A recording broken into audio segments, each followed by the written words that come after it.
Welcome to the Nerd Cave News. I'm one of your hosts, Zach Dykes, joined along with in the mythical land far, far away, in a cottage deep in the enchanted forest. There you will find the great wizard, Dualdor the Disturbed. Only go if you're desperate. Oh, I like the little tagline at the end. So yeah, Doldor the Disturbed. Okay, and I like the use of the D, because my first initial is D. So yeah, definitely a great name to end on the last show of It's a 2021. good one. What a year It's it's been a been. good one, man. It's been a good one. You've So went we from name to name, from crop uh-huh. top polo to crop top polo. And that's a good point because normally I have the last couple weeks I've been wearing anime shirts on stream, even though no one can barely see them. But I guess I did this subconsciously. I had to end the Mm-hmm. year with my crop top polo brand. Yeah. And you know what else has been with us through thick and thin? What is that? Audible.com, guys. You can go over and get your free 30-day trial right now. What better time? You've been spending a ton of money. Hmm. Inflation's like out the roof right now. You could use Right. something for free, and it's good entertainment. You can get a free 30-day trial of Audible. You Hmm. can get books. You can get magazines, you can get podcasts, all those good things. And since we're in Halo land right now, playing a ton of Halo's, I could see Halo, all of that's going on right now. You can check out all the amazing Halo books that have been put out, starting with Fall of Reach, going all the way through what's going on right now. There are amazing books. So go check them out. Go over to audibletrial.com/nerdcave and get your free 30-day trial of Audible right now. You can build it beautiful. Now, Derek, where can they go? Where can they do things? So, if you want to hop aboard this amazing ship and be a part of these amazing crew members that we already have, you can go over to patreon.com/the nerd cave or /nerd cave, just like Brandon Hicks, Richard Newell, Daniel Sanford, Rushing Waters Yoga, the conductor, Marilyn James, and Brittany, the Granny B. Harrison. I forgot to change this, but Brandon wants to be known as Salty Santa Brandon. There we go. Who loves Rascal Who Flatts. loves Rascal Flats? It's the gift that keeps on giving, guys. It's the gift that keeps on giving. This is the Nerd Cave News, where each and every week we run you through all the video game news that you need to know. You can watch us live over on twitch.tv/Nerd Cave Network on Thursdays at 7 or 9 p.m., depending on what Derek's schedule is Central Time. Or you can watch the show later over on youtube.com/Nerd Cave Network and over on our Facebook page, guys. We start putting out that. And if you want bite-sized nuggets, go to Chick-fil-A. Not a 100%. sponsor. Our December Game Club game One day is Halo Infinite. Make sure that you're playing the campaign, guys. We've been enjoying the game on multiplayer. We started the campaign. We're having a ton of fun. And me and Derek were talking before the stream. We're going to go ahead and extend the Halo Game Club to next month to make sure everybody can get through the campaign. There's so much to do on Zeta Halo and everything. So make sure you're playing some Halo Infinite. And at the end of January, we are going to set up a whole show where we just discuss our journey through Halo. Yeah. And that we can see the Halo. Yeah, so we're going to do that. We're going to bring on people. We're going to discuss it with them. We're going to get all your feedback and everything. And Murdoch makes a great point because we have been playing so much time on multiplayer. That is a good point. That's one of the reasons why we just pushed it to January, is because we played so much multiplayer that it's like there's a story we need to get through. Exactly. So well, we're gonna we're going to push it. We're going to push it. Yeah. Thanks, 343. So I'm excited about that. Make sure if you have a submission for Game Club, you can put !Game Club in the chat, put your submission there, or you can use the link that is in the description if you're watching over on YouTube and Facebook. Guys, we got a fantastic show, and it's time to get it popping. Are you ready to Oh, real quick, because I forgot to ask. I forgot to ask, like always, who submitted the name for this week's and final episode take of a wild 2021? guess, Derek? Who submitted this name? I'm gonna say your lovely and talented Yes, wife. Amy submitted that submitted that name. So make sure, guys, if you want to give a name for Derek that gets read off in the show, you can put exclamation mark Derek in the chat or use Hmm. the wonderful link that I will place in the description down below. Mm. So, Derek, let's get it popping. We Yes, got a sir. good show to start with. Oh yeah. State of 2021. Derek, I'm going to get you to sum up 2021 in gaming in one phrase. Mhm. Okay. So I've been thinking about this, for the last couple days when we decided that we were gonna do a year in review, and obviously, the one phrase I want to use is the start of a turning point. And by that I mean, we're still dealing with the effects of COVID. Like the Omicron variant is running rampant now. We see like a lot of outbreaks happening now. It's going to be a lot quicker turnaround, I feel like. But we feel like this is 2021 has been the somewhat of a start to normalcy in terms of gaming, entertainment, the world as we know it. Like I said, the first time I went to a movie theater since 2019, and I was like, I haven't had to do that in a long time for various reasons, for personal and the state of the world. But I feel like in the gaming profession, we're starting to see now. Yes, consoles are still hard to find, for anything like PS4s, PS5s, Xbox One, Series X's, and whatnot. You can find a Switch pretty Yeah. regularly, but most of the others you have a hard time finding. So I think, but in terms of gaming, in terms of great games coming out, in terms of new ideas coming out, which we'll get into later in the show, I feel like this is the start of it. It's not the a turning point. It's the start of one. Okay. Okay. I like that. There's a lot going on. For me, the phrase would be this. Okay. Because I'm making it up on the spot. That's the Zach way. And that's the brand for you. um, poor planning. Okay. I like, yes, we have COVID and all of that, but I feel at this point a lot of things like just use COVID as like the scapegoat for everything. Also true. It's a lot of it is poor planning and poor management. I feel like that's a lot of Yeah. that's some of the stuff we're going to talk about is it comes down to management not doing their job in several shapes, forms, and fashions.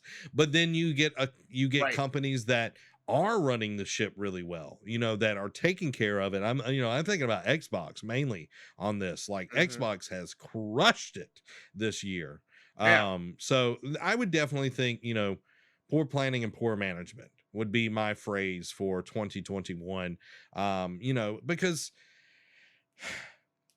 yes, there are shortages, yes, there are this, yes, there are that, but Mhm. when you're looking at a launch, okay, let's take PlayStation, even Okay. Xbox, both of them, they fell into the same snare that they did the last generation where they only had like a handful of games.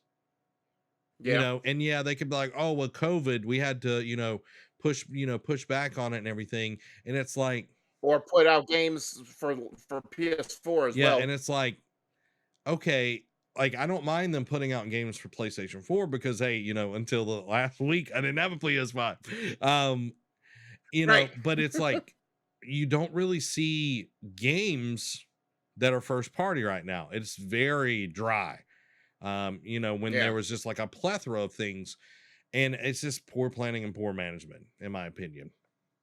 Because Got you. That's a we've had the time to learn how to deal with working from home and from all of this home. kind of stuff. And will it fix everything immediately? No, definitely not. Definitely not. So Murdoch chimes in, says, I heard an interesting story that brands like Apple plan for this, and the products we're having trouble in is getting are getting are due to poor planning. Yeah. Oh. And then he goes on to say, because if you need an iPhone, you can get one no problem. I also heard that due to more people being at home, us as a society are buying more tech and upgrading things we are having to look at all Yeah. day. Yeah, like I finished paying off my iPhone, and I know this is kind of like, well, this falls in the state of 2021. I paid off my iPhone, Right. because they've got plans where you just like get your iPhone and you pay monthly for them. I'm not paying Yeah. $800 up front. I'll pay it, 30, $40 a month or whatever. But I got this several years ago because mine's a 10. Mine's like the high version of the 10. Right. The Yeah, XR or whatever it whatever. is. Stupid naming on that version. Anyway, Yeah. it took until like this year and I paid it off and everything. And it's like, oh, well, they got the 13 out now. It's like it tries to like work on your mind, that FOMO and everything. It's like Right. it's like, 100%. nah, I'm good. I'm gonna stick with my 10 for a lot I longer. only do FOMO with movies, and I only do that with movies, TV shows, and game systems. So luckily, phones don't fall in that Yeah, category. yeah, definitely. It used to be much worse for me with phones and gadgets and everything, but now it's definitely Yeah. consoles and all of that. We would love to hear what your phrase would be for 2121. There we go. I can say it down in the chat or in the comments, guys. Just kind of pick something to sum it all up in one phrase. There. So I was going, and I didn't run this by you, but I also did tell you when we were writing this out, ideas would pop in my head during the Hmm. show, so you were warned. Um, let's talk about us for a Hmm. minute. In terms of like this year, we started this Yep. show. It's not been a year, but it was a year ago, around this time a year ago, that you and Amy came up to little old Troy and surprised me with equipment, and you had this grand scheme idea for this Yep. show that we started in January. First of all, it's been crazy that almost a whole year has Yeah. gone by. What have your thoughts been for this show? What have your takeaways been? Like just tell me what, like you don't have to tell me the whole process Hmm. behind this, but just tell me how you have felt first year into this awesome I show. think we've grown a lot with this show.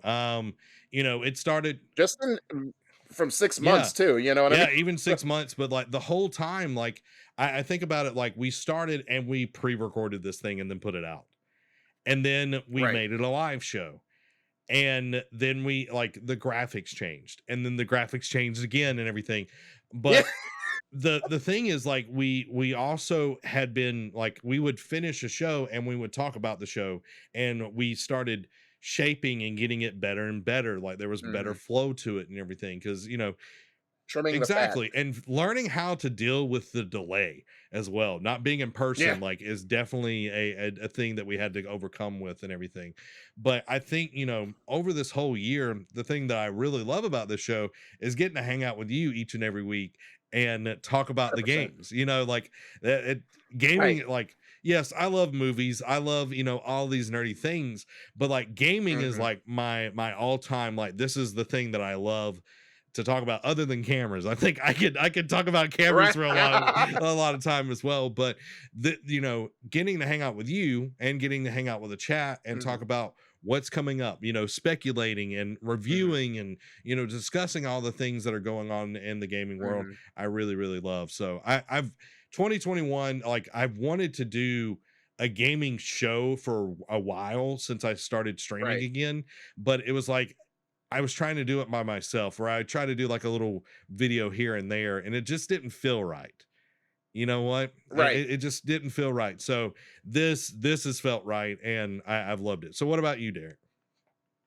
So when you handed me this equipment a year ago, I already knew. Like as long as I've known you, I'm like, all right, he has something in the works. I'm a schemer. He's gonna If y'all don't know that. yeah, but say you've been thinking that you've been sitting on this for a while. So I was like, all right, what does he have planned? And a couple weeks went by and nothing. And then he texted me, he's like, hey, I want to do the show with you. And I'm like, okay. And I wasn't hesitant. I was just like, okay, can my schedule be able to commit Hmm. to this? Like, can I live up to the part? You know Yeah. what I'm saying? Like that I was more concerned for myself than anything else because I just treat this as like I'm having a conversation. Like you said, my favorite part is getting on here and talking with you every Yeah. week about just about stuff that we love.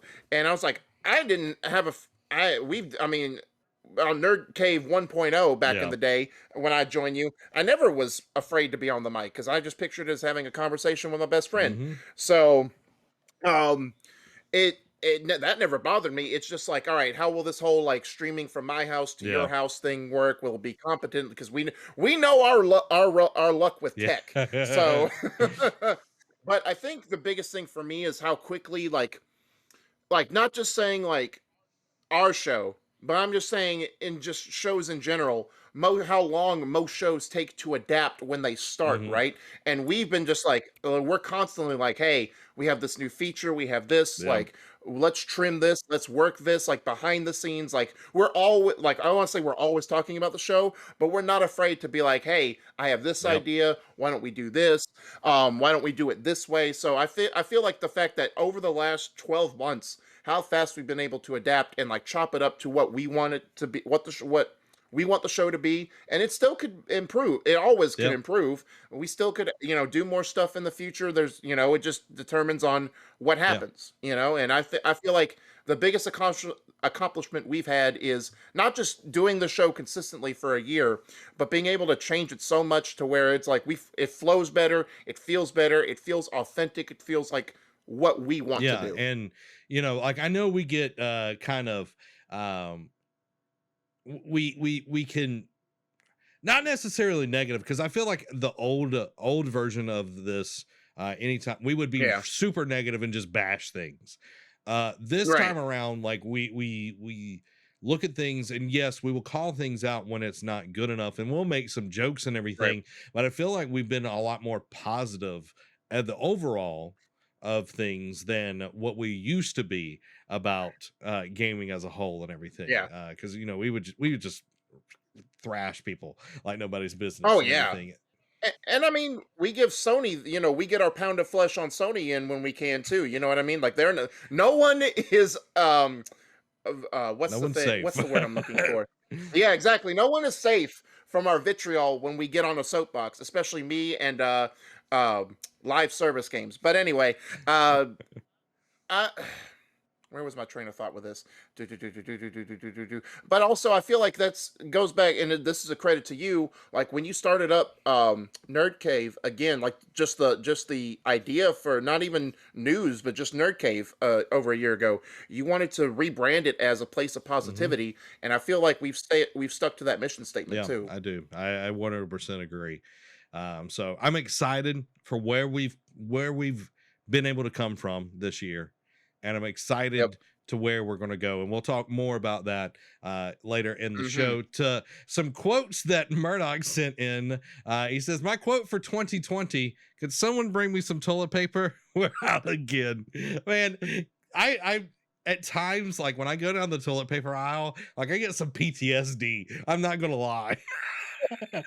Because you used to see those empty Exactly, shelves. but you don't even think about it. It's like, why was all the toilet paper gone? Okay, why was all the toilet paper Right. gone? And then he follows it up with another one. My quote for 2021. Oh, that was 2020. The store says back ordered. Can we wait? Feel that. I feel Yeah. that. I've been waiting on it's called a beefy baby. It's a stand. It's like really heavy duty. You can put like Okay. very heavy lights on it and won't fall over. I've been waiting on that thing for like 3 months and hadn't got an update yet. I asked the other day, I was Wow. like, so because we're supposed to ship out this month and still hadn't got my Yeah. beefy baby. Where my beefy baby? Where Where's she at though? where well, yeah. All right, let's move in to the next segment that we want to talk about the highlights and the big impacts for Yeah. 2021. So highlights. Why don't you explain what we're talking about here, Derek?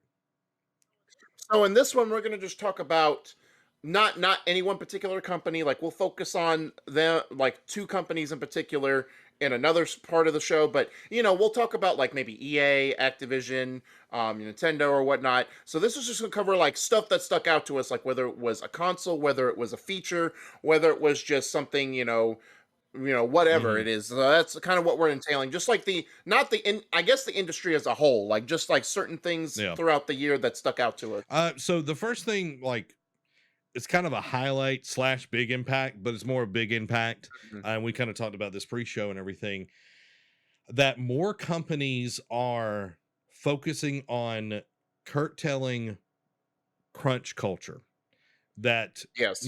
more and more people are going to, developers are going to 4-day work weeks, giving more people time off. Mhm. I was literally listening to Marty O'Donnell, which he did all of the composing and sound design for Halo 1, 2, 3, ODST, and That's right. Reach. Okay. And he was talking about that literally for Halo 2, that they were in such bad crunch that one of the developers stopped going home and literally like slept and lived at the studio, and that in the mornings his wife would bring his children there to have breakfast with daddy to just see him. Wow. That is That's crazy. That ridiculous. is crazy. Yeah. And that was back in, the early 2000s, and that culture only went more, oh well, you got to be doing your part for the team. And I've heard, where people would literally, like, relationships, marriages, would end because of crunch and Yeah. everything.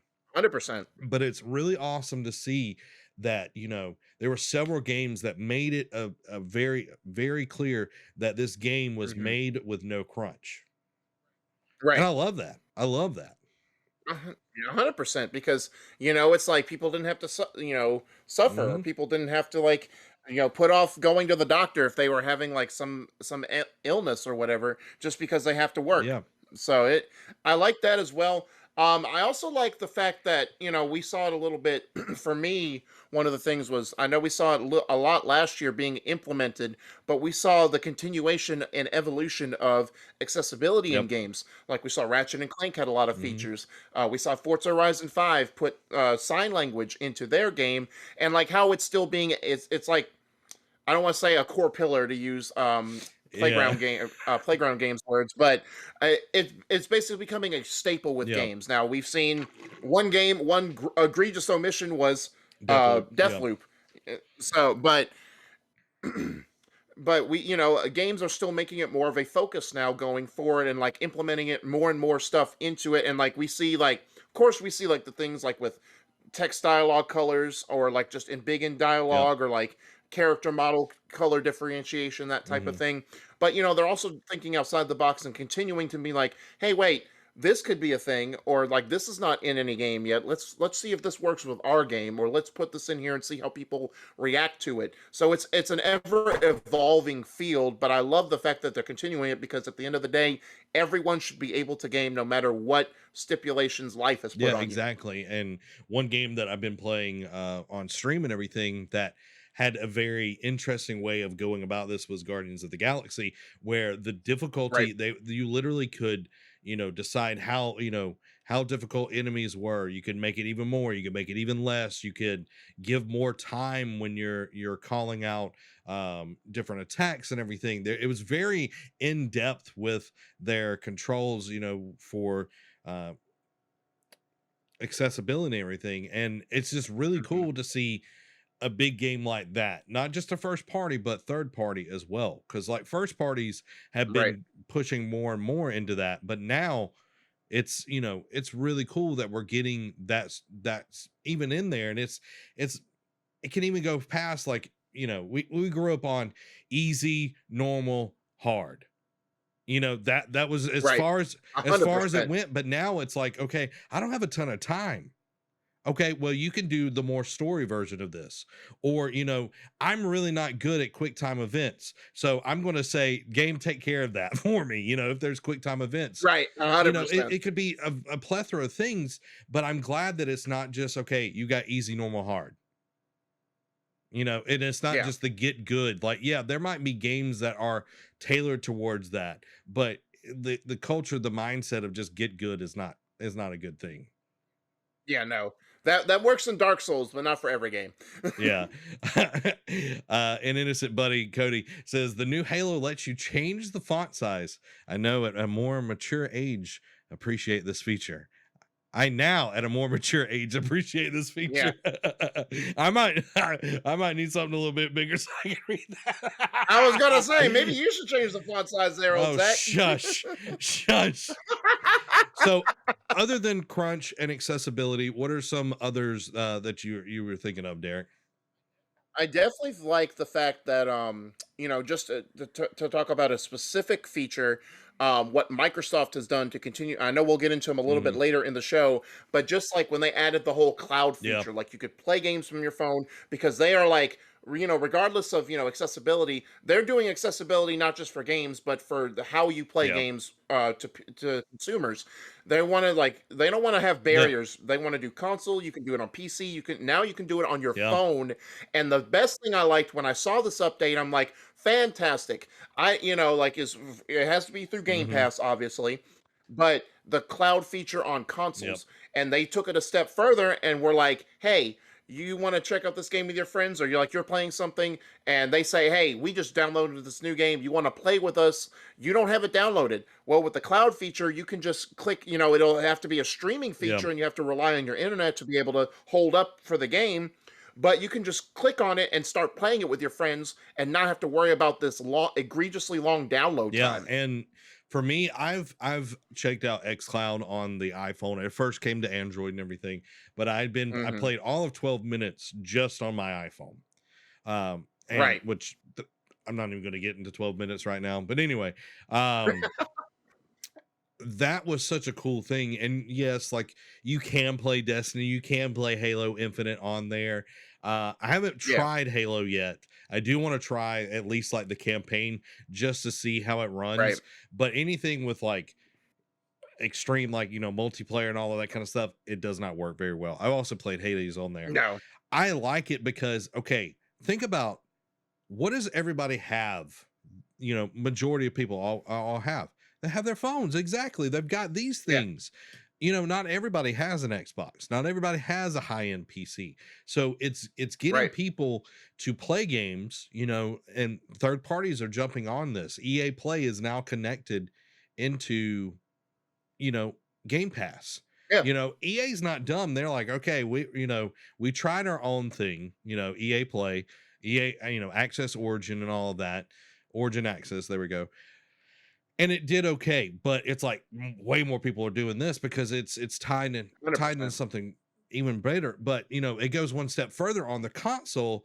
It's not just that you can stream Xbox games on your Xbox One, you can also stream Xbox Series X and S games on there.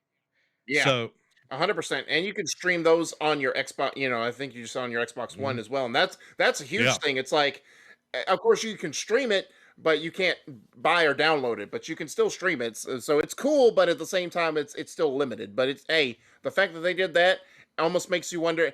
I know some people is like, well, I don't need to buy a Series X. I'm like, well, you still technically do to an extent, but you don't have to worry about it if you can't find one right now. yeah, and you can be like, oh well, I don't have to buy this, that, or the other, and it's like you don't really have to buy anything. No one's like, other Right. than Yeah. food, you don't have to buy anything. Right. But I like xCloud. I really enjoy it. I can be on the couch in there with Amy, Mhm. and I can have like an AirPod in, and I be playing, and we could be watching something, or Right. she could be, working on a script or something, and I'm playing or whatever. Like it's very unobtrusive. I don't have to haul the Right. Xbox into the living room. I don't have to do all of these, Right. hook up a bunch of cords. I can just play right there. I hope that PlayStation does something like this.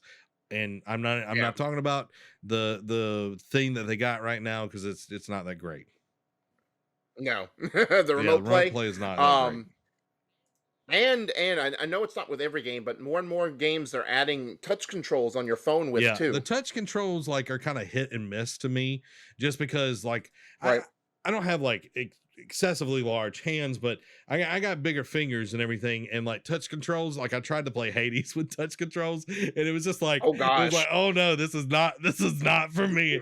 Like Oh no, baby, what is she I know. doing? I was like, I gotta get a controller to be able to play Hades, Right. like because you gotta have it's like those little move and dodge and all that kind of stuff. So, but yeah, like a lot of them do have Psychonauts 2, Psychonauts 1, and they'll even like have a little thing. It's like touch play or whatever where you can play. Halo's not one Mhm. of those. So Hmm. it's and, Cody got the Burger King Got hands. them Burger King hands. Oh, Uh, so you know, I'm really excited about xCloud and where it can go. Like that's only where it is right now in the first year. yeah, How awesome is it going to be down the road? What are they going to be able to do? You know, shoring up their infrastructure and everything. What are their servers are going to look like 2 or 3 years down the road with this thing? It's just going to keep getting better and better.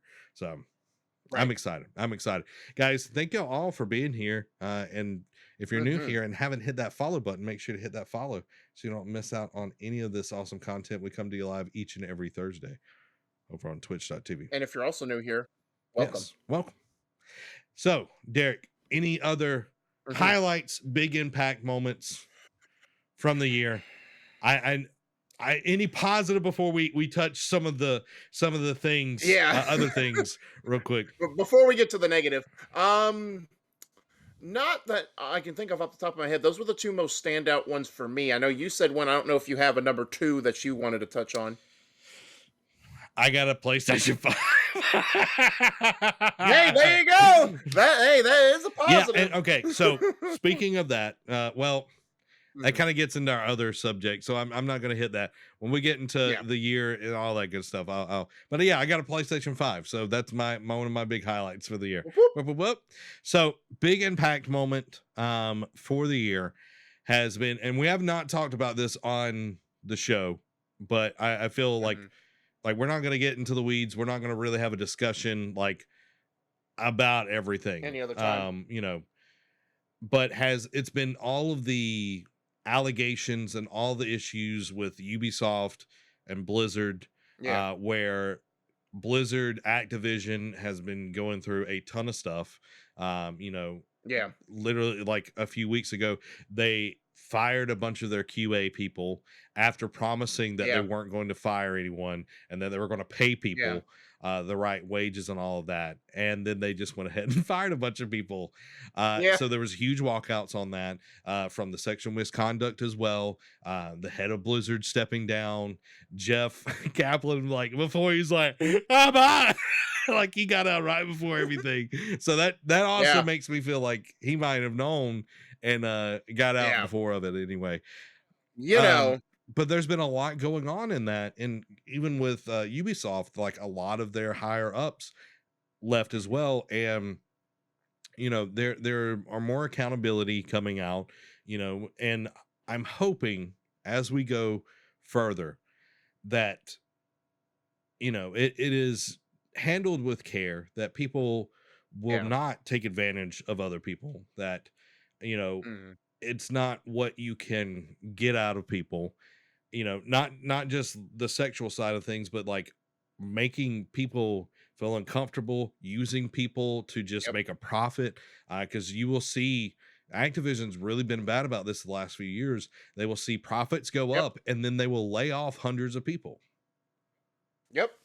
and Looking at you, Bobby yeah, like Kotick, with that $900 million yeah, bonus. and it's just absolutely crazy. So, Derek, I've talked a little bit, so why don't you give me some thoughts on this? Got you. So now, are we going into the shocking moment, or are we still on the?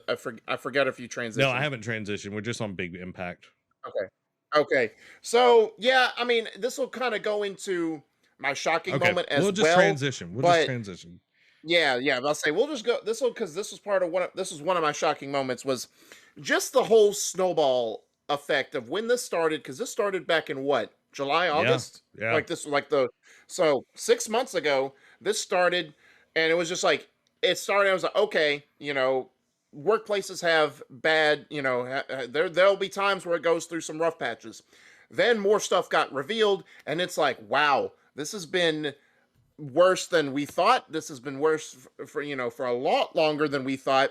And we've seen it be affected in their games, whether it's people like concurrent people playing Hmm. it, whether it's people spending money in it, whether it's just down to the quality of the games that Activision has put out the last couple years. And just to like see their roadmap for the future, like they keep kicking Overwatch 2 down the road and saying like, "Oh, we'll do this and that and the other." And it's like, are you doing this just to appease us and try and hold us over? Or are you planning for it to be like so bad that you're going to have to pretty much piecemeal the release of this game? And like just to see like, and again, like here we thought, and once they kind of hit a lull toward the end of October into November, I was like, okay, maybe the worst is over. Then, like you talked about, they fired a bunch of QA people at Raven, Yep. and it's just like it all stems from the decisions they've made over the years too, right? Like how they're making Vicarious Visions a QA Which tester and not should have letting them develop never their own. happened. Yeah, should have done exactly. And now we'll never get like better games and from them, or like because that you could argue that that's what made Activision for a hot Yep. minute. Um, but just seeing that, and whether the bad decisions stemmed from this workplace culture is to be determined, but also just seeing like the vitriol and just like seeing how bad it got, and it's just like you see the response to some like from the higher ups about how they're handling this, and it's just a face palm. Ubisoft, they haven't been as egregious. Like I know they did a walkout week or so ago regarding some issues, but they haven't been as forward, as quiet, but it still happens, and it just pretty much is a trickle down effect of like, all right, it happens one place, here it goes. Like we've even seen, it was only one incident that we know of, but we even saw Sony. This happened to an exec at Sony that had to leave because of an issue, not even related to the company. It was just basically what he got caught doing. Um, so it's just like the fact that we're in 2021 and these ideas and mindsets still exist in the working world. And granted, like you talked, and not to turn a positive thing that we talked about in the previous segment into a negative, but how workplace has changed crunch culture. We've seen the studios that have talked about it and have done it, but these other places that we haven't heard from, has it really gotten Yeah. better, or they have just basically hired puppets slash given them hush money slash threats to basically like, you don't blow the whistle on this, don't you say anything, you know what I mean? Like, I hate to be that way, but it's the state of the world in which we live in at the moment. Um, but yeah, that's just the workplace environments in 2021 have been like the most shocking thing for Yeah, me. definitely, definitely. It all I can say is I hope that it gets better for people and that, Yep. you know, better decisions. Again, poor planning and poor management have been was my phrase for 2021, and 2021. clearly it is definitely that. Um my shocking moment for the year, and I just had it, and it's going to come back here in just a second. Um I had it, and it was great. It was a great shocking moment. It was a positive shocking moment. Um Okay. Halo, yeah, Halo was the thing. Uh Halo, not just it launching early like the multiplayer and everything, but that Hmm. Halo is back. Like the Yeah. feeling like Halo was such tied into my core being as a a kid, as Oh a yeah. teenager. And I remember the first time playing it. I remember the first time seeing the flood. I remember the first time playing multiplayer. All of these things, and I'm so excited and I'm so glad that Halo is finally back and that it plays well, that it does not Yeah. feel, weird and janky. I've really had my issues Hmm. with 343. I think they've done Right. a poor job up until now with Halo. And I'm Even the reveal of Halo Infinite a year yeah, ago, like looking at all this, like it would have arguably taken the spotlight away from yeah, Cyberpunk about a bad game release if it had launched a year yeah, ago. Craig. Oh, Craig. Yeah. But they took the time, they really worked on the game, and they even released the multiplayer a few weeks early from the launch of the full game. Is the full game the full Mhm. game? No, we don't have multiplayer. We don't have Mhm. co-op. I mean, we don't have Forge. We don't have certain things that have always launched with Halo, but they are coming. Um, but again, the gameplay is key and king. We're Right. finally getting a Halo that feels like Halo, and it's great to see all the people that watch the stream, all the people that, they're jumping on Discord, they're playing games Yeah. together, and it's not even me jumping on with them, they're playing amongst themselves, and Right. it's building a community around that game. And that was such an awesome part about Halo the first time around with Bungie, is that Yep. people, like, I remember taking my Xbox and going to LAN parties. I remember, Mhm. all of these things. I remember playing ODST and doing the horde mode, if you will, with people online, and playing, Halo Reach multiplayer online. Like, these games, like, Mhm. made me, like, they're one of the most important games in my Yeah. game library. But once 343 took over, I just, like, it was just, the storytelling was just boring. Okay, like the Right. didac and the four, like, yeah, I love the Forerunners thing, I love all of the lore and everything, but it just didn't have heart. And I think that was the biggest thing Right. about, the first 5 games, is that they actually had heart. Like, everything told the same story. It wasn't left up to a book. And I love reading the books. Okay, again, you go get your free Right. 30-day trial of Audible, go over to audibletrial.com/nerdcave. But it wasn't left up to a book or a comic, because that's literally how the didac dies. He dies in a comic book, Right. and this is like, Mm. you didn't see that with Halo, with Bungie. Right. Not to say that Bungie's done great with Destiny Right. and their lore and everything, but Halo's back. I'm excited, man. It is that shocking moment that when we saw that E3 trailer, I was like, I am Yeah. optimistically surprised. That's when you got turned that's when you turned on to Yeah, Halo again, because, up until ever since we saw that initial reveal, we're like, "Ugh, this ain't it, yeah, chief." Pun intended.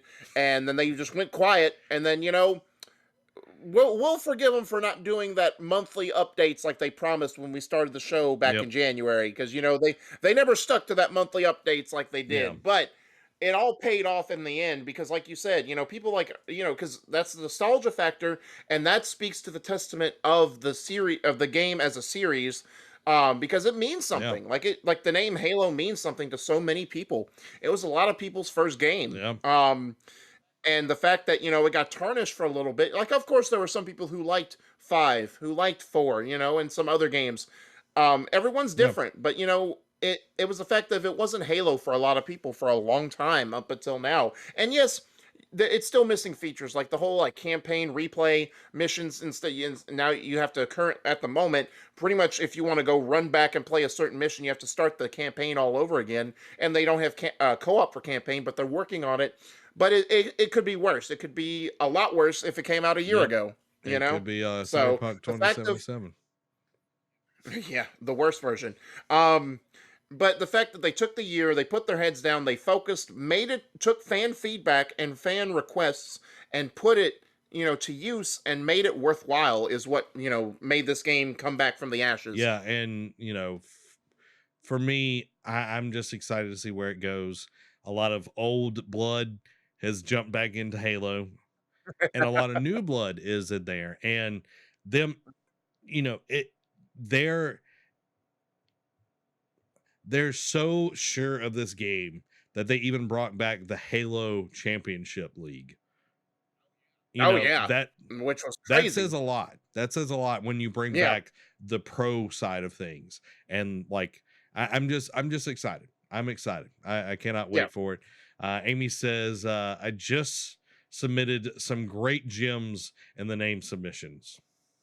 I'm excited. I'm excited. Me too. We'll see that. I look forward to 2022. Yeah. And guys, you can submit your name by pinning !Derek in the chat. And we're glad that you're all here. Welcome. Welcome. Mhm. Let's move into our next side of things, guys. next gen Yes. consoles, or what we like to call here at the Nerd Cave, current gen consoles, 1 year in. We had we had some run Yeah. in on TikTok about that misnomer right there. So next You gen know. consoles, and what we're going to kind of define this real quick for everybody. We're talking about Hmm. Xbox Series X and S and the Hmm. PlayStation 5. I'm not going to include Switch OLED in this.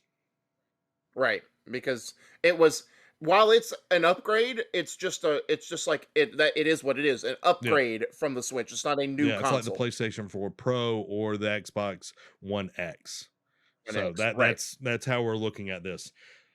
Hmm. Nate says, I love seeing some of the old pros that used to play MLG during Halo 3. I do too. Like, I was watching, I was like, man, that dude looks familiar. I was Yeah. like, he's like older. I'm like, that dude looks familiar. So that being said, current gen, next gen, whatever you want to call it, consoles 1 year Right. in. We still have a lot of issues trying to get consoles on Yep. both Then sides. I feel like the Series S has been more yeah. prevalent than any of the other ones, though. I feel Right, because it doesn't use the same parts. It doesn't use that chip shortage that they're making in the other two consoles. So it's easier to find parts for the Series mhm, S and put it out in yeah, stores. and of course, it's not as powerful, but it is, a next gen console, if you will. Right. And I feel like Xbox Series X has been more prevalent than the PlayStation 5s, even. To an extent, like it definitely has been in stores more often than PS5s. Now I know PS5s, like they're doing console bundles Hmm. in some stores or whatnot. So they're trying to make more of a surge with that, but they made it like they that didn't start till like Yeah. September. So it's been a late surge, for the more recent push. But no, Series X is like the last time we had any in our store was June. But I know supposedly select stores on the 30th are getting like Series X's in store. So be on the lookout for that. Check in with your local GameStops there. But yeah, it's still hard to find them. Like here we are, and I just read a thing a couple of days ago where they expect the chip shortage to go not I shouldn't say well in, but into 2023, which is no shocker. Like I know there's been speculation about that already for months, but I saw an official article the other day saying that it's going to continue. So we're going to have another year of this. So best of luck to everyone looking for a next gen console. And like we were saying for Xbox, them putting in the cloud side of things where the Xbox One can play Series X and Yep. S stuff makes a huge difference. Like they're going to be able to serve their clientele, their customers a lot more than PlayStation. Like PlayStation is still going to put Yeah. stuff out on PS4 until there's more Yeah. PS5s in the wild. But again, how like playing Miles Morales on the PlayStation Yeah. 4, I beat it on the PlayStation 4 on stream, and Right. then I booted up on PlayStation 5. Totally different. Totally Oh yeah. different. Night and Yeah, day. night and day. And it's crazy. Even like Guardians of the Galaxy, the lighting in that game, how things load. Like if I died in Yeah. Guardians of the Galaxy on PlayStation 4, it would be a good 30 seconds before I would load in. Right. And like that's crazy to think about, is like Hmm. it would take that long for me to load in, and now it's just instant. It's just instant. It's like Yeah. amazing. It's amazing. It's like taking a Yeah. breath. Um, Nate says, I got my hands on a Series S pretty easily. And yeah, I'm gonna have to drive to the micro center and just get me an affordable graphics card. Yeah. That Yeah. So graphics cards, that's the state of graphics technology. cards are like hard to get too. Like, trust me. I paid like Yeah. $300 for like a 2 generations ago. Like, Woo. yeah, yeah, Woo. yeah. No, I paid 250. That's what it was. I paid 250 for it. Still an egregious amount. So, Derek, year in, Hmm. what are your thoughts? Like, what are you feeling with a year into this console generation? So my takeaway from this is it's definitely so far the first year in more about the features and like whether it be on the controller with the dual sense or like the cloud features on Xbox or like with just like what each system can do spec wise, that has been spoken more than the games. And I know you can make the argument that, oh, every console generation it takes a few years for games to really pop, and to an extent that is true. But this year in particular, I feel like because of the shortages, because of COVID, because of work from home issues, because they have to scale back or make last gen versions of these games on to appeal to that audience that still has them and doesn't can't get a new console. I feel like they've played it safe, and we've seen spots here and there, but it really doesn't feel like a lot of these games are next gen. Like, I know you were talking about the night and day difference with Miles Morales, but that comes down to more of the features that the PS5 can do rather than the game Miles Morales itself, if that makes Oh sense. yeah. Um, and so I feel like they're trying to pretty much like put the spotlight on what the consoles can do rather than the lack of games that can take advantage of. I guess that's not the right way to word it, but you know what I'm Yeah. saying in the terms of it feels like it's been very safe with game releases. Like, the games have been great. Love Ratchet and Clank, loved Miles Morales, and love well, not Guardians of the Galaxy. What was the other? Oh, Halo, as more recently. Even like the games that have gotten upgrades, like Division 2 getting the Series X and S upgrade has been great, and seeing just a fresh coat of paint to play that game again. Um, but I feel like a lot of the features have been taking the spotlight in the first year in. Oh yeah, definitely. I would agree.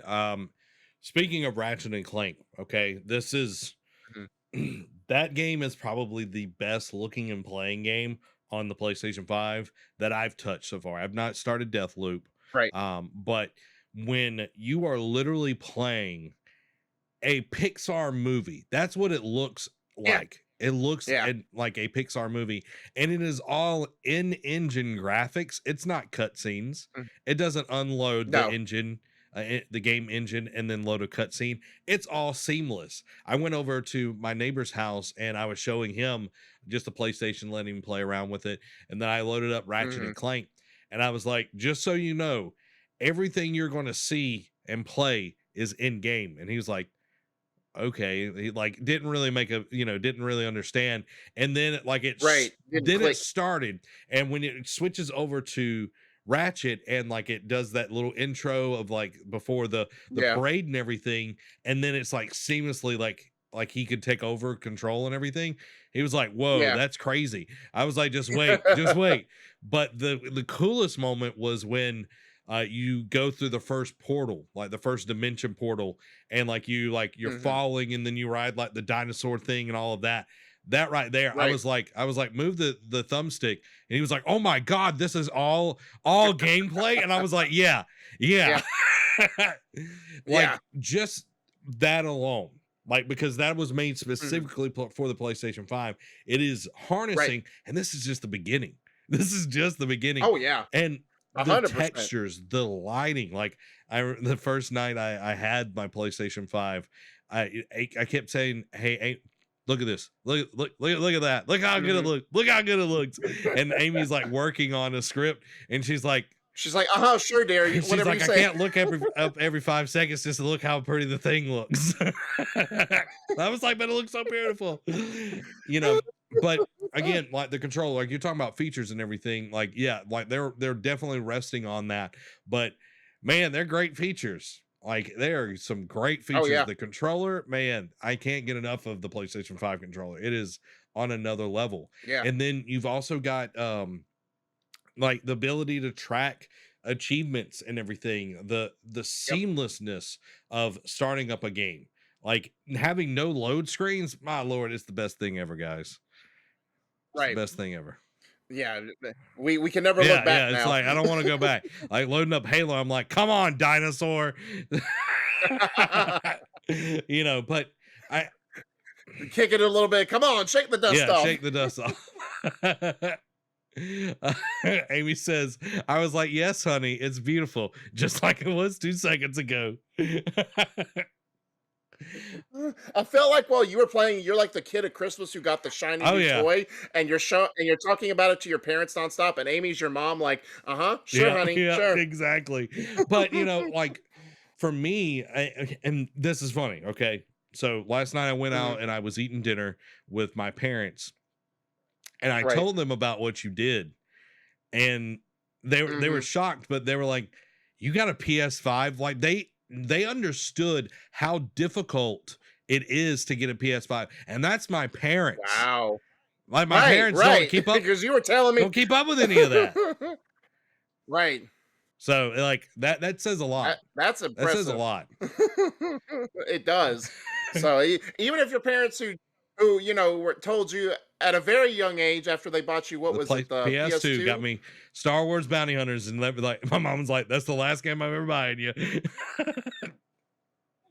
Yep. And then after that, so they've been out of the gaming realm for a Oh yeah, while, and they're like, really? So I mean, when that kind of news can reach yeah. them, that says something about the state of the Yeah, world. exactly, exactly. Amy responded, "That is exactly what it was, Derek."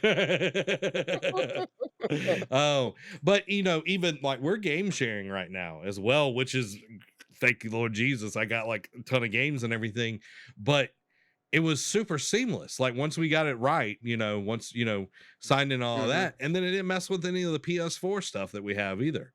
Like game sharing on Right. PS4s, and like I don't have an Xbox Series X, so you're gonna have to talk a little bit about that for us. Um, So, I yeah, it's pretty much the same thing. Like it's got an SSD in it as well, so like the load screens are pretty much non-existent. The one thing I will say that gives it a leg up, that they touted this, before the console came out, or the year it came out. So it was no surprise. But the quick resume feature, like I could be busy playing, something else like Division 2 or like Gears of War, and you pop on and be like, "Hey, you want to play Halo?" And so I don't have to like close it out, wait for it to mhm. close up, and then boot up Halo. I can just basically go to the main menu, go to Halo, click it, and we're good to go on that part. And then once we're done, I can go back to Gears of War, and I don't have to wait for a loading screen. It's like I never left. I just put it on a long pause, and it just picks me up right where I left off without having to wait for a load screen or wait for it to hit. Wow. Okay. I totally forgot about the quick resume thing. Now, Yeah. is that taking up processing real estate for the Xbox while you do that? So, all right. So I haven't done it in a Hmm. while. So I don't have a fresh memory, but from what I remembered, it not Okay. really. Like maybe like there's some screen tearing here and there, like some stuff has to pop in, here and there, but it's very minute from what I remember. Like it's not really prevalent or noticeable. Now it could be different for Yeah. everyone. It just depends because not all Xboxes that come off the assembly line are the same. There's manufacturer defects or stuff that gets overlooked in QA testing before they put them in that big box and ship it off to a store. So I'm sure there are people who have it worse than I do, but for me, it doesn't really take a chug. Now it probably does via like cloud or like storage, maybe maybe like the save data where it's like, all right, you're on this game now, we got to load this in real quick. But it's very minute, the Yeah. difference. Okay. I was just curious about that because you know, PlayStation, you still have to load it all in. You know. Right, right. So yeah. That's the one thing I will give it over PlayStation is and I think you can do it. I know you can do it up to 3 games. You can do quick resume. I think the max is 5 that you can have quick resume for between 5 different games before it's like then it's like, all right, stop. We can't process all I this got at you. I once. got you. Interesting. So, any other things that you want to hit on before we move into our game of the year section? Yeah. So the other thing I wanted to hit on was just like because I know we talked about a little bit with Xbox, like their features, like with the cloud gaming and like with playing on games on mobile phone and whatnot. But with PlayStation specifically, just to see them back it up. Like I know we had our doubts at the beginning of the year when Jim Ryan took over and he was Hmm. saying some not so friendly things about what his plans for PlayStation were down the road. We were like, hesitant, and there's still some. Even recently we talked about how they want to repair their relationship with indie devs by doing these things. But the fact that PlayStation has what they've done as a company, like acquiring studios. We've seen them buy Housemarque, Blue Point, Valkyrie was the most recent purchase. Even they purchased Nixus, the PC porting studio. They're doing all these for their grand design going down the road, like with PC ports, bringing more game, like seeing that people do want to play their games on PC, no matter how long ago they came out on PlayStation. Right? We saw it with Horizon. We saw it with Days Gone. Like Days Gone found us maybe not a long second life, but a second life on PC, and now more people are like, why did you cancel this? Why can't we get a sequel to this now? We're seeing, and now we're getting a PC port with God of War next month. We're getting PC ports with other projects down the road that we can speculate, but we don't officially know yet. Um, but that, and then just seeing like them backing up, like putting their money where their mouth is with the studios and being like, all right, we're not a huge company. We don't have a lot of money. Like, we've got some set aside to buy up these smaller companies, but we can't do a Bethesda level purchase like Microsoft can. But we're going to beef up the studios that have been here with us for a while, like a Naughty Dog, like a Sucker Punch, like, Santa Monica. And we're going to make you grow, and we're going to just double down and make you do multiple projects. Like Naughty Dog's doing 5 projects. Who knows what other games Santa Monica has down the works. Insomniac, look at them. They've been going ham ever since they've been bought by PlayStation. They put out Miles Morales, Spider-Man Remastered for PS5. Ratchet and Clank just came out this year. Then down the road they got Spider-Man 2 and Wolverine. Mm-hmm. So seeing how they've grown it as a company, and they support the studios that do great work. Like I talked about it at the Game Awards a couple weeks ago. Look at Housemarque. Look at the glow up they've had. Yep. They took time off from the arcade shooter, came out with Returnal, was a banger hit. It may not have been for everyone, Yep. but it was fantastic. Put them back on the map, won them a game award, and Sony purchased them because of the great work that they did on that game. That I don't know if that was the determining factor if Sony was going to buy them or not, but it definitely helped Oh them. yeah. And so it's just great to see the growth for as a fan who loves a lot of PlayStation games, it's good to see the growth they've done for gamers with these companies. For me, just because you were singing praises for PlayStation, I just want to talk about Xbox Hmm. real quick. Phil Spencer Yes. has been absolutely like mind-blowing amazing with Yep. Xbox, like in all regards. Hmm. Yes, they have made, extreme purchases this year. And they Yeah. have, they bought Bethesda, and Bethesda is a Yeah. large company with a lot of great IPs and everything, but they're also very problematic before coming Yeah. onto Xbox.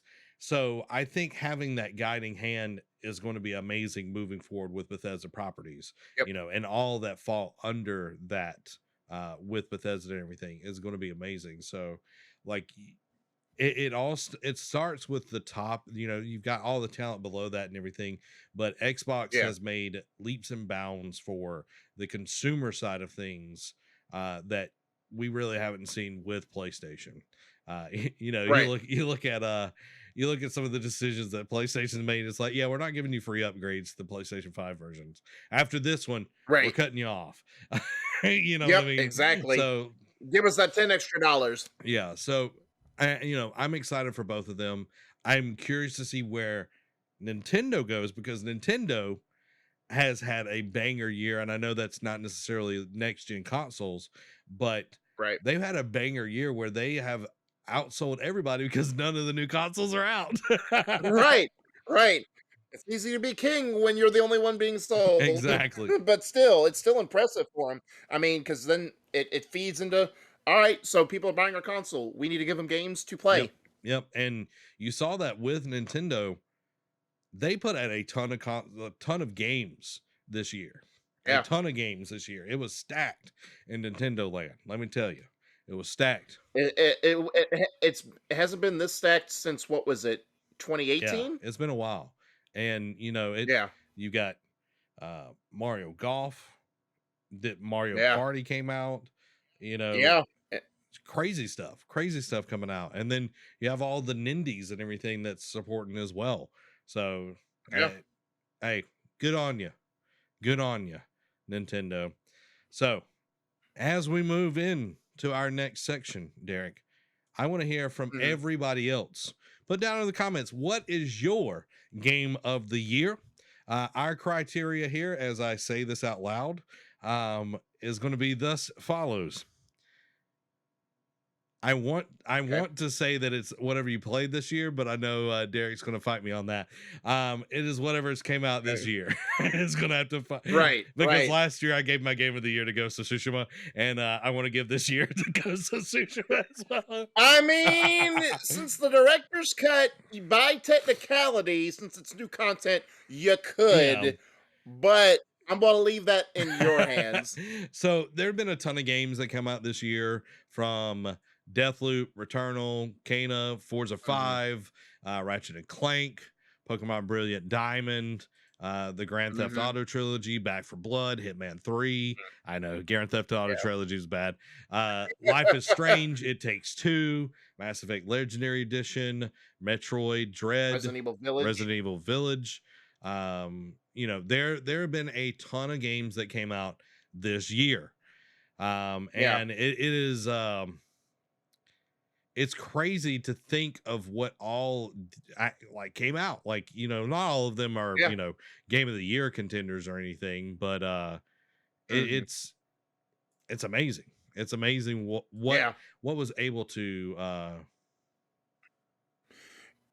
Because you saw like last year. Now, of course, we'll get into it for our future look here in a mhm, little bit. But we're starting to see more and more of the ramifications of everything being kicked down the road because of yep, COVID. Have everything happening because games came out in yep, 2020, but it felt like a very scant few heavy hitters. This year, it felt like every month you could say that there was like a big one coming for somebody. You know what I yeah, mean? Like whether it was Pokemon, whether it was Kana, whether it was director's cut of Tsushima, mhm, whether it was Metroid Dread, or Village, there was something that everyone was looking forward yep. to, which you couldn't really say that about every month last Yeah, year. exactly. Last year was a very dry spell. Amy says, I Hmm. think Rhea, which she's like the yeah, Kana. Kana Bridge of Spirits, and then Shushima have been the closest. Uh Amy Hmm. Amy got to watch me play Kana because I did it on stream, and I love that game. I Right. hate that I'm gonna have to start it over again on the On PlayStation 5 PS5. and everything. But yeah, I really enjoyed both And of it'll them. be It better. will be better for sure. For sure. Control came out on the PlayStation 5 and Xbox Series X as well, and S. Yeah. Um, they like so many things. Ori the Collection. Uh, Oh yeah. Holy cow. Yeah. I'm not even reading all of these guys. Like I'm just scrolling through and Yeah. seeing what the big ones are. Yakuza Like a Dragon came out this year. Yeah, that I'm about to say for Yeah. PS5 because it was a launch title for Xbox, and it did come to PS4, but it didn't hit PS5 till March. But still, Um, very underrated game. Don't like turn based, but I yeah, like it. me either. Stubbs the Zombie. Oh god, uh, how can I forget the mecha? Guys, I know Marvel's Avengers for the PlayStation 5 and Xbox Series S and X. If it's War for Wakanda, then yes. If it's you're talking about just Avengers in general, no. Yeah. So we also got Monster Hunter Rise in there as well, if you like Yeah. that. Um, yeah. So Derek, Mm-hmm. a lot of games, like we just said. Like I Right. just hit April. I literally just hit April on Yeah. this list of games and everything. But with all that being said, there are a lot of games. What was your game of the year and why? So we touched on it earlier. For me, just because of the nostalgia of starting this as a series, starting it way back on the PS2, the fact that it was like we had Returnal the month before, but this felt like next gen to me. It took advantage of everything the PS5 could do, controller wise, SSD wise, you name it. Ratchet and Clank Rift Apart to me was my game of the year. Kano was really good. I loved it, but it didn't really give me didn't really I haven't played it in a while and it didn't give me Ratchet and Clank. It always made me like, all right, I gotta get, like, it was like Horizon Zero Dawn when it came out, or God of War 2018, or Spider-Man 2018.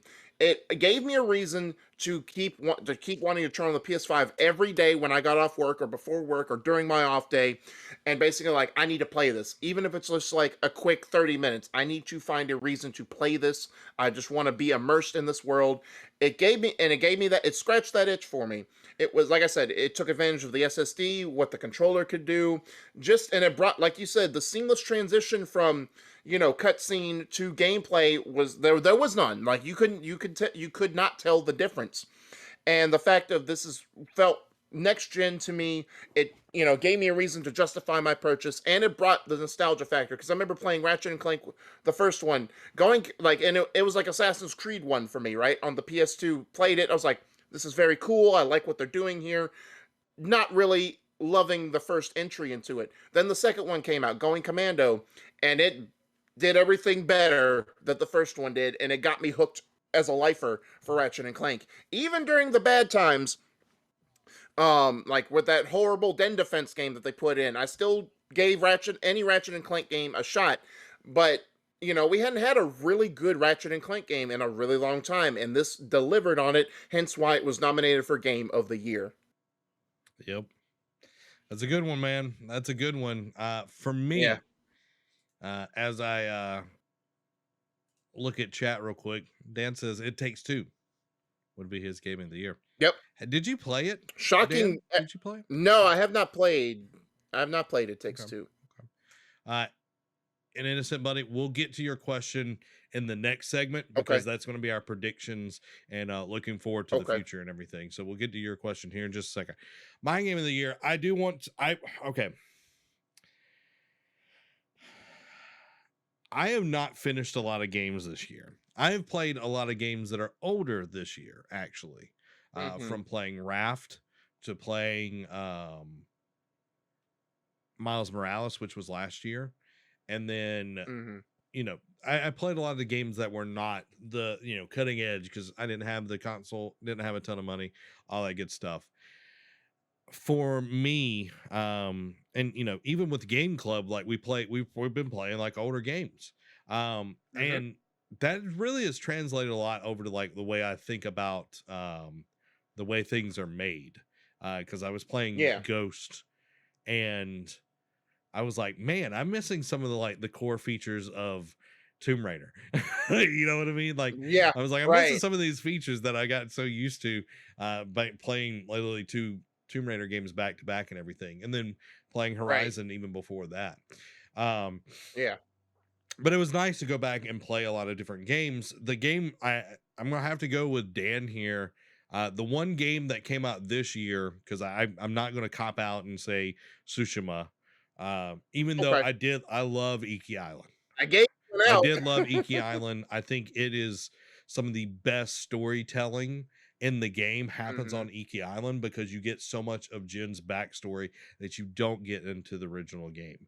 And then the combat that gets added in there, all of those great things. But It Takes Two is a great game. It is phenomenal. Hazelight, is it Hazelight? Hazelight did such an amazing job with this game, from the design of each level to the powers that you get to the storytelling to literally murdering a elephant that was just horrific and everything. But what was awesome, it brings back, and I know that they've done games before with Two Brothers and what was that Escape game that they did? A Way Out. Like, they've done these games before, but this one was the first one I think that had like transcended just the norm. A lot of people were talking about it, and getting to play. Me and Murdoch played it, and me and Murdoch need to finish it. But getting to play it brought me back to the where there were more co-op games back in the day.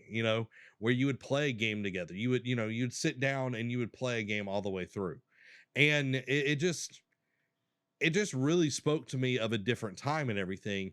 And the content that they were handling, talking about divorce, talking about relationships, repairing relationships, it was very adult, and me and Murdoch were playing it, but it's like these things can be brought into any relationship, not just, romantic, but Yeah. also platonic. It's like, Friendships. friendships, like how do you talk to each other and everything. um Hmm. it's great. It's great. It's such a good game. And the developer, he, like, the head of the studio, he is absolutely crazy. Yeah, 100%. If that wasn't evidenced by at the Game Awards when they won it. But yeah, like, so many great games. Like, if I have played more of Ratchet and Clank, I might give it to Ratchet and Clank, but I've only played like the very first part of it. Right. So, but there are a lot of games that I want to play. I want to play Deathloop. I want to catch up on a lot of things. I want to play Control eventually. um I Right. want to play that game. Same. But for this year, I think It Takes Two is going to take it from me. I really loved it, enjoyed it, and I haven't even beat it yet. Hmm. So yeah, there you go. I'm excited. Um, Dan says, but I've been watching you and Murdoch play it. I know how how to make you feel bad about yourself. Yeah. Murdoch, what do you mean? Don't forget Sea of Thieves paired with Disney. The Pirates of the Caribbean content they Oh did for it. yeah, that was great. Like, I absolutely loved that. Okay, I don't have that on the screen here. But yeah, I absolutely loved the Pirates of the Caribbean part of Sea of Thieves. Like, if they had more of that content, I would play Sea of Thieves more. That was the Yeah. only reason I jumped into, like, I would play it with Travis and Trey, but it was like out Hmm. of like, okay, this is the game that they all want to play. Right. You know what I mean? It wasn't like, oh, I love Sea of It's Thieves. more begrudgingly, Oh yeah, but you it enjoyed was it. like, I literally would tell them, I was like, I don't like playing Sea of Thieves. I'm only here to like have fun with y'all. Like, Hmm. that's literally all it was about. But the Pirates of the Caribbean, man, was great content. Was it the best DLC content of the year? No, that would be Iki Island for me. That would Right. be Iki Island for me. And I finally started playing True Colors, but I only got about 15 minutes in. So Ooh. we're gonna have to have a conversation on that one for sure. I haven't played it at all, so I definitely, it's gonna be wait We, and we see. we get there. We get there. So, Yeah. guys, let us know what your game of the year is as we move into our final section of the Hmm. night. 2022 predictions and looking forward. So, Derek, what are your Hmm. 2022 predictions? Oh, so like prediction, like because I'm you're always king of prediction games, even though you do it last You know, minute. But you know. um, are we doing this just like what are we? This So I this forgot this to is ask not you. this is we're not betting points here. Okay. Yeah, I was gonna say. Well, no, not. No, I wasn't getting there, but I'm just like, how do you want to define predictions? Like, what are we, like hopeful on something, or like what we think, or what Yeah, we pie in the sky? yeah, Like, what are we we defining can be this like, as? okay, this is probably going to happen. Then we can do like a pie in the sky thing. Got you. So obviously the easy cop out would be that it's still going to be hard to find consoles, especially PS5s in store.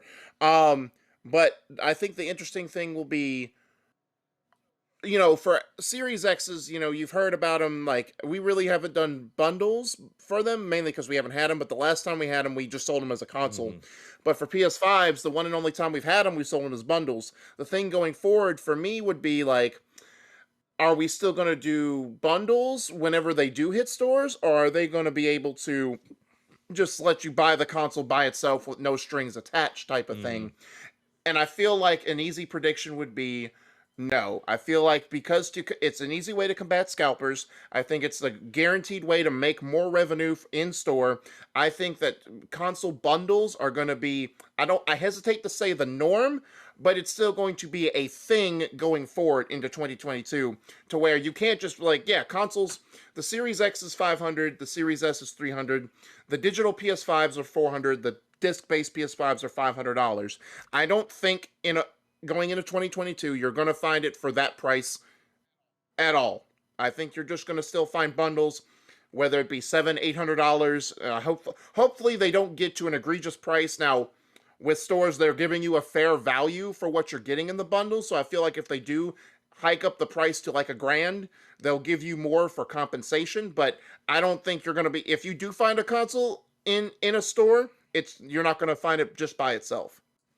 Yeah, I agree with that. Until there are enough consoles where they can sell them without worry and Yeah. all of that, I think that'll be the same. So Yeah. Murdoch says most items are going up 10% next year.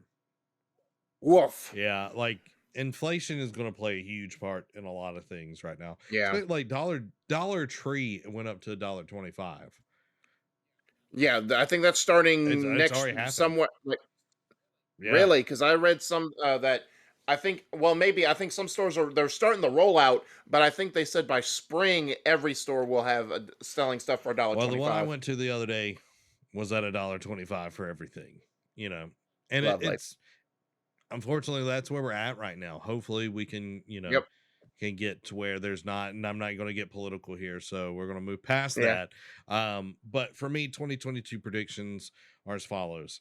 We're going to see more first party games from both sides. Mm-hmm. I think we'll start seeing, like, of course we already know we're getting Horizon.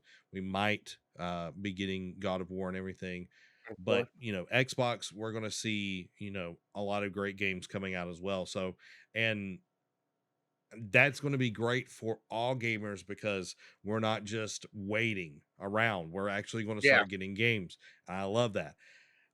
My pie in the sky, my Okay. pie in the sky is this: Okay. we get to see the new Mass Effect this year at E3. Ooh. Ooh. That's my pie in the sky. So, yeah, that's a good one. That's a very good Mhm. one. But how about this? My only stipulate, like, I'm not saying you'd be wrong, but my only thing is we haven't seen the new Dragon I don't Age care. gameplay, and they said that's coming first. So I feel like Shh. It's before I feel like Christmas. it'll be I a get I teaser. get to have my Christmas wish. I know. Look, man, you already got your PS5. That was your Christmas wish. Don't even. um, my pie in the sky. Oh, I didn't even really let me think on this. So my pie in the sky would be that we see Todd Howard come out on stage. and open his big fat mouth. Um, we see as it also is an E3 prediction. Okay. We see Fallen Order 2 announced. Ooh, Brandon will be happy about that. Brandon Yeah, will be happy about that for because sure. it's time, It is folks. Like, time. I don't think it'll come out in 2022, but I think we'll see like the announcement of make it official. Okay. So let's answer this question that an innocent buddy sent in. What is Yeah. your thoughts on VR? More gimmicky or will eventually become massively adopted? Now, there are more and more Hmm. available headsets that are actually of quality. The Oculus Yeah. 2 just came out with a different version of it that's a little bit Yep. better with like its Yeah. storage and everything. I think we will see, and I don't think it's a 2022, Derek. I think it's Yeah. 2025. We start seeing the full usage of VR. Yeah. We've already seen a little bit where like sporting events are starting to do a little bit of this, where you Yeah. can like get you a virtual seat and be sitting there and can look all the way around Yeah. and everything. That's what I would like to see is like concerts to events, different things. Like how awesome would it be, guys? We have our Oculus or whatever, not the metaverse. I'm not dealing with that junk. But we can put our headsets on and we're in the Xbox presentation for E3. We're sitting there like Oh we're yeah. in there Fantastic. and all of that. And it would be amazing. It would be absolutely amazing. Hmm. Think about Yeah. movies and everything. It would just be there. Um, so I think we'll get there, but it's not anytime soon. I think it's going to be more gimmicks before we get there. Yeah. Well, and it's like, okay, so it's like two sides of the it's like two different sides of the coin, right? It's not even the same coin, it's just two different sides. Like we're seeing like with PSVR, it seems like, yeah, you're getting like games here and there, but it feels more gimmicky with what the VR can do than what the games are.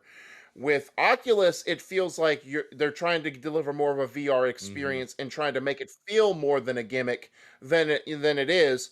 Whereas PlayStation's like, you can play games, that's it. Yeah. We have another one. The defining factor will be, for PlayStation at least, what PSVR 2 will Yeah. be able to do. Will it be able to take that next step? Will it be able to evolve VR games past the gimmick or what has felt like on PlayStation VR 1? So that'll be the determining factor whether VR will be here to stay or whether it'll just be like a cool side piece or like a little talking point at parties, being like, "Oh, you have that? Let me try it for a quick minute and then be done and never touch it again." Yeah, I think that's where a lot of it goes. Like, I saw someone, one of my friends from high school, they had got an Oculus too, and they were, Hmm. playing with it, and they were, just talking about it and everything, and it looks awesome. But it's like, okay, I had a PlayStation VR that I got to borrow for like 6 months. I used Yeah. it twice, Yeah. but a lot of that was like the motion sickness. Like, if they Yeah. can get past that for a lot of people, then I think it'll be a little bit more. But yeah, um, it's got a while before it develops fully. Marduk says Yeah. photorealism will come first, I say, and then it's already on the block for games now. I think VR will catch up in a couple years, and the constraints are going to prevent it from going bigger for the next 2 years. And I think you've got people that are working on the technology. You got people that are doing Yeah. the the RNG essentially for this, but Yeah. it takes time. It's like I was watching a interview with Elon Musk earlier today, and Mhm. he was talking about they're building the biggest rocket that there's ever been. Okay, they're Wow. building the biggest rocket that's ever been, but it's extremely difficult to build this rocket and that it actually works because our gravity is so dense and everything. So it being able to launch, like, they're having to solve all these issues. It's not just, oh, put more thrusters on it. There's a lot more things that go along with it. Yeah. And that's like with VR, it's like there's so much more than just, okay, the graphics look great. It's like, do you feel like you're there? They're trying to do like the little treadmill things or like the haptic feedback suits and everything. They're trying to figure out how to make your body feel like you're there, because your mind's already Yeah. starting to trick yourself like that you're there, and that's why the motion sickness is happening, because you're not feeling it as well. Right. So like there's a lot to go with, but it's definitely, it's got some time before it's past the gimmicky stage. Right. 100%.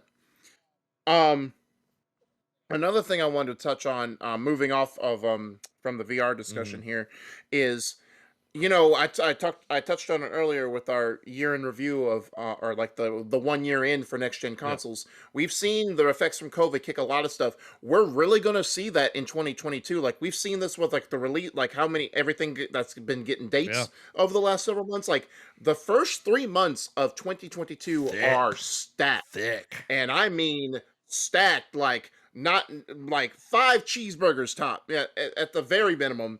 Yeah, thick with three Yep. Q's, not even three C's, like three Q's and a few exclamation Yep. points. Um, and we just saw one of them get kicked down the road in Saints Row. Like it kicked down like 6 months after, Well, down that the thing looked road. like Dookie, So man.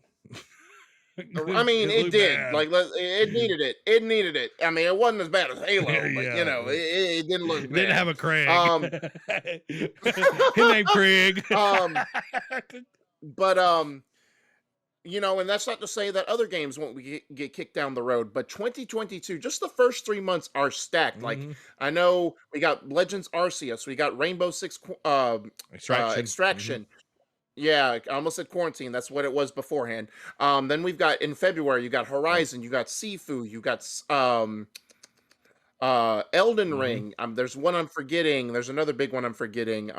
But then March, you got Gran Turismo. You've got Tiny Tina's Wonderlands. You've got Lord knows what else in March. But just those 3 months alone are stacked. And then Oh yeah. supposedly we're getting God of War in the same year. I have my doubts. I think that'll get kicked out to 2023. But still, if we go into a year where we get Horizon Forbidden West and God of War Ragnarok, it will be a happy year for Derek. And then it will make my game of the year prediction that much harder because it's like, do I go with my nostalgia for God of War, or do I go with that new fresh coat of paint in Horizon? So it's like, hopefully it'll go down to 2023, then it'll make my game of the year easy. But yeah, we're going to see the ramifications of all the delays from COVID in Yeah. 2022. Hardcore, Fast and Furious. Like, you think you went broke, you're going to go super broke next year if you want to get a lot of games. Um, but I that's just my thing. And I also like to go back to well, here, let me do you want to touch on that at all, or do you have something else to touch No, on? it like, just going off of what you were saying, there's going to be a ton of stuff. I'm looking at February. You got Life is Strange Remaster Collection, Sifu, Ali Yeah. Ali World, Emerald Blue, Edge of Eternity, Lost Ark, Dynasty Warrior 9's Empire, King of Fighters 15, Total Warhammer 3, Horizon Forbidden West, Destiny 2, The Witch King, Martha is Dead, Atelier Sophia 2, The Alchemist of the Mysterious Dream, Grid Legends, Elden Ring, Steam Deck launch, and Evil Dead the Oh game. yeah. That's just Wow. February. I know. That's just February. March. When is that Bethesda game coming out? The Star. Starfield not till Okay, November. so there's a ton coming out. Like it's kind of crazy. Yeah, 100%. So and that's just the first 3 Yeah, months. Like, just imagine the rest of the yeah. year. Um but another thing I want to touch on too, that we kind of talked about EA a little bit, but well, we kind of like, one thing I'm concerned about going forward into the future is EA as a company, because outside of sports games, like, just take this year in review for them, right? They one of their better game, like two of their better games were a remaster and Knockout City. Mass Effect Legendary Edition, and an indie game in Knockout City, which we've played many a time here on Nerd Mm-hmm. Cave. Um, which we enjoy, which, when we both can attest, when we first saw it, we're like, ugh, this ain't it. And then, once we played it, we're like, this is actually really fun. Like, it became a staple on the Let's Plays.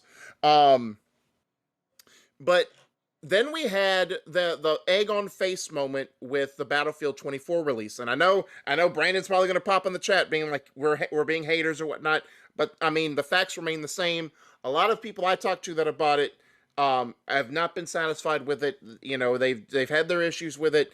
So, to each their own. Everyone likes things that others don't, and that's okay. So that's why we love gaming. There's something in it for everyone, but it is concerning because they did say they wanted to push their big franchises back because they wanted to take a break and like reevaluate what these franchises mean for them, and to make sure they're not just crapping them out, every couple of years, and putting a fresh coat of paint on, or putting new lipstick on the pig. So the fact that it fell on its face, and they even delayed it a month and still didn't have in-game chat, Or leaderboards. and they say, Or what now? leaderboards, like where you could see your score. Exactly. Exactly. So the fact that they didn't even have basic necessities at launch, even delaying the game another month, made it not look so good. So now that raises concerns for, because outside of Apex, Apex is an ongoing game. There's not. You can say what you want to about the upkeep of that game, but that's one of their cash cows right now. Like, that's the only thing Yep. keeping them relevant outside of sports games, and even those are dwindling year over year. Um, in terms of sales, now, like, people are buying microtransactions for sure, but I mean, just the sales of the games, the new entries are dwindling. Because it's the Um, same drivel but every what is year. right? And so, what does that mean for the next Mass Effect? What does that mean for the next Dragon Age? What does that mean? I know Respawn is their golden child right now that can do no wrong, but will EA screw up a Fallen Order 2 release? Will they make it worse for the wearer, and ruin what made the first one so special?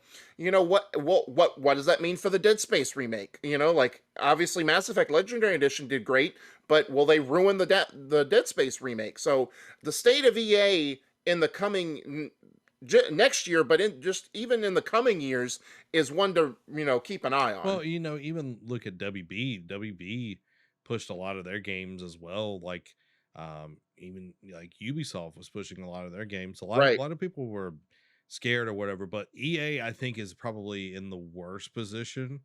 Yeah. WB rightfully pushed a lot of their games. Like after Cyberpunk 2077, they were like, yeah, we're not having this Yeah. happen again. So Mainly because they put their logo on Cyberpunk as the publisher, but they still did the right yeah, thing. I think EA is, after having so many issues over the last 5 years, 10 years, if you want to look even further, um, Yeah.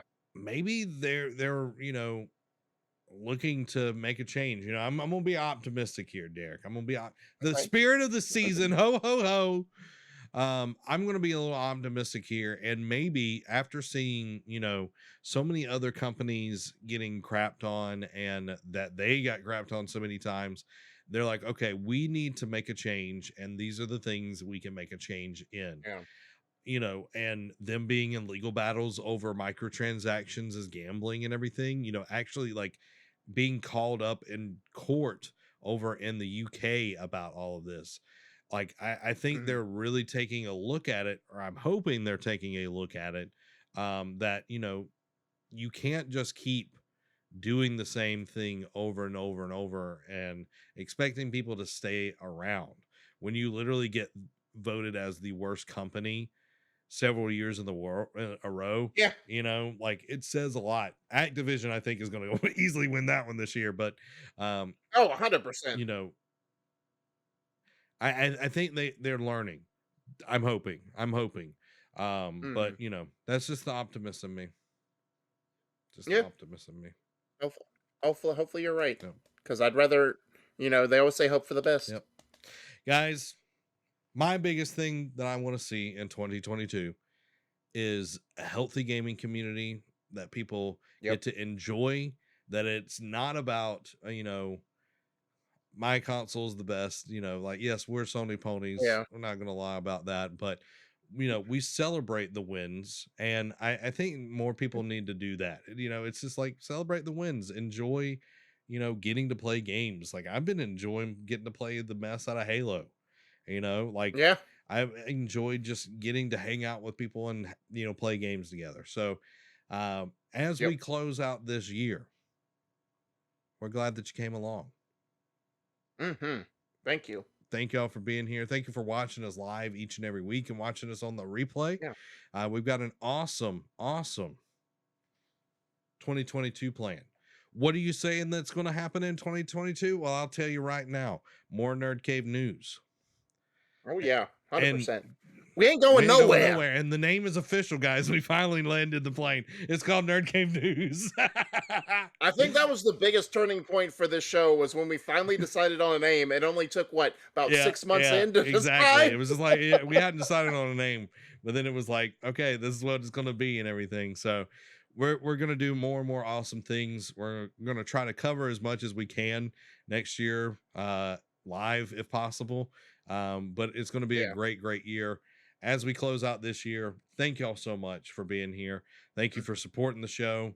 Thank you for supporting the Nerd Cave as a whole and everything. And yeah, Derek, you want to add Thank you for anything? putting up with our tomfoolery. I think they come for the tomfoolery. You know what I mean? Oh yeah, 100%. That's one of our things. But and we can get a little bit unbearable at times, and we can go on tangents for way too long than we should have. But we appreciate you being here all the Yep, same. we definitely do. We definitely do. Well, guys, thank you so much. We're going to end this show right here as we always do. It's been a pleasure. Darth Rule, I Yeah. don't remember your name. Oh, one Okay. more thing. I'm sorry before. He While we're always does being, this, by the way. Like, I he's got to I end. know, He's got I to know end the that year the again. same way he does it all the time. I got one more. It's like Hey, I'm already in the yeah, outro. staying consistent, staying consistent on brand. It's me, which is what I wanted. While we're being all sappy here, thank you guys for letting me be on this show too. Welcome me in with opening arms. I know old Zachary over here has been doing this for about a year or two before I came on the show. Something like that. Yeah. Yeah. So you've been with him a lot longer than you've been with me. So thank you for letting me a part of this awesome community. Thank you for putting up with my rambling, my rants, my bashing of Zach and the Vita. Thank you for putting up with my stuttering, my weirdness, my just me as a package deal. Thank you. Well, we're glad to have you here, even though you don't know what the true console of gods is, and that's the Vita. But yeah, Murdoch. Murdoch's getting the last ding for the year.